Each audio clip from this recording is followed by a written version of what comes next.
নমস্কাৰ এটি বিশেষ বাতৰি লৈ নিউজ নৰ ষ্টুডিঅ'ত মই মুকিবুল হুছেইন যোৰহাটত ঝুমুৰ নৃত্যৰ বিধানসভা সমষ্টি ভিত্তিক প্ৰশিক্ষণৰ কাৰ্যসূচীৰ শুভাৰম্ভ নিউজ নৰ এক বিশেষ প্ৰতিবেদন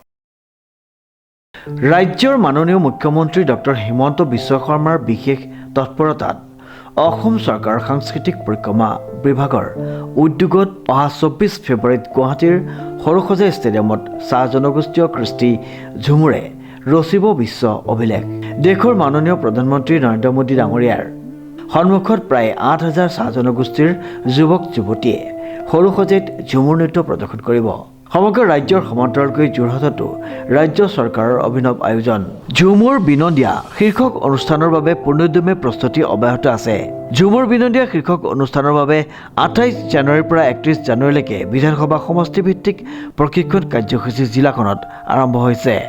উক্ত প্ৰশিক্ষণ কাৰ্যসূচীৰ অংশস্বৰূপে যোৰহাট বিধানসভা সমষ্টিৰ অন্তৰ্গত মেলেং চাহ বাগিচাৰ খেলপথাৰত যোৰহাট বিধানসভা সমষ্টিৰ বিধায়ক হিতেন্দ্ৰনাথ গোস্বামী জিলা আয়ুক্ত জয় শিৱানী আৰু অতিৰিক্ত জিলা আয়ুক্ত মগেন নৰহৰ উপস্থিতিত প্ৰশিক্ষণ কাৰ্যসূচী শুভাৰম্ভ কৰা হয় উল্লেখযোগ্য যে তিয়ক বিধানসভা সমষ্টিৰ অন্তৰ্গত কাকজান ক্ৰীড়াকন্ঠা খেলপথাৰত তিতাবৰ বিধানসভা সমষ্টিৰ অন্তৰ্গত তিতাবৰ ৰাজীৱ গান্ধী ষ্টেডিয়ামত আৰু মৰিয়নি বিধানসভা সমষ্টিৰ অন্তৰ্গত